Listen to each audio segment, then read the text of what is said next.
எதிர்காலத்துக்கான நிதி வந்து பாதுகாப்பா இருக்கணும் அப்படின்னா அதுக்கு வந்து நீங்க இன்வெஸ்ட்மெண்ட் பண்றது ரொம்பவே முக்கியம். பணத்தை பேங்க்ல வச்சிருக்கிறதுக்கு பதிலா ஷேர் மார்க்கெட்லயும் மியூச்சுவல் ஃபண்டுகளையும் முதலீடு செய்யறது மூலமா உங்களால அதிகமான வருமானத்தை பார்க்க முடியும். இருந்தாலும் ஷேர் மார்க்கெட், மியூச்சுவல் ஃபண்ட் அப்படின்னு ரெண்டு முதலீட்டு விருப்பங்கள் இருக்கிறதால எதை தேர்ந்தெடுக்கிறது அப்படிங்கறதுல நிறைய பேருக்கு ஒரு குழப்பம் இருக்கும். சோ இந்த வீடியோல நம்ம ஸ்டாக்ஸ், மியூச்சுவல் ஃபண்ட் இது ரெண்டுல எதுல முதலீடு செஞ்சா சிறந்தது அப்படிங்கறத பத்தி பார்க்கலாம். வாங்க வீடியோக்குள்ள போலாம். சோ இதுல ஃபர்ஸ்டா நம்ம பார்க்க போறது ஷேர் மார்க்கெட், அதாவது ஸ்டாக்ஸ். இந்த ஷேர் மார்க்கெட்ல இருக்கக்கூடிய அட்வான்டேஜ் அப்படின்னு பார்த்தோம்னா நீண்ட காலத்துக்கு உங்களால நல்ல வருமானத்தை பார்க்க முடியும். பல்வேறு துறைகள்ல இருக்க ஸ்டாக்ஸ் வாங்குறது மூலமா உங்களோட முதலீட்டு ஆபாயத்தையும் குறைக்க முடியும். சோ நீங்க எந்த நிறுவனங்களோட ஸ்டாக்ஸ் வாங்கணும்னு நினைக்கிறீங்களோ நீங்களே முடிவு பண்ணி வாங்கிக்கலாம். அடுத்து இந்த ஷேர் மார்க்கெட்ல இருக்க டிஸ்அட்வான்டேஜ் அப்படின்னு பார்த்தோம்னா ஸ்டாக்ஸோட மதிப்பு பாத்தீங்கன்னா எந்த நேரத்திலையும் ஏறலாம், எந்த நேரத்திலையும் இறங்கலாம். சோ இது வந்து ஒரு நிலையில்லாத தன்மையா தான் இருக்கு.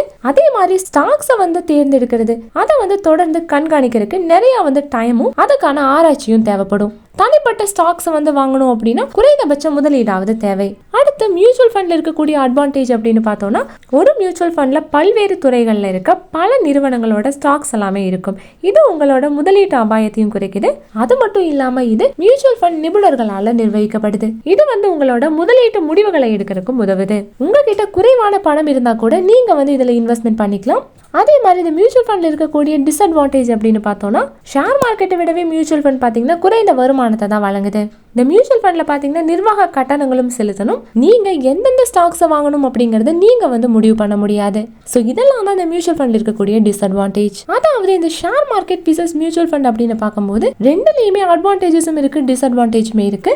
இந்த ரெண்டுல எதை தேர்ந்தெடுக்கிறது அப்படின்னு பார்த்தா உங்களோட முதலீட்டு இலக்குகள், ரிஸ்க் எடுக்கிற திறன், நேரம் இதெல்லாம் பொறுத்து தான் வந்து மாறுபடும். நீண்ட காலத்துக்கு முதலீடு செய்யணும் அப்படின்னு நீங்க திட்டமிட்டீங்கன்னா உங்களுக்கு மியூச்சுவல் ஃபண்ட் பாத்தீங்கன்னா நல்ல விருப்பமா இருக்கும். அதுவே நீங்க உயர்ந்த வருமானத்தை எதிர்பார்த்தீங்க அப்படின்னா ஷேர் மார்க்கெட் உங்களுக்கு நல்ல விருப்பமா இருக்கும். அதே மாதிரி நீங்க எவ்வளவு ரிஸ்க் இருந்தாலும் பரவாயில்ல, அதை நான் வந்து மேனேஜ் பண்ணிப்பேன் அப்படின்னு இருந்தா நீங்க வந்து ஷேர் மார்க்கெட்ல இன்வெஸ்ட் பண்ணலாம்.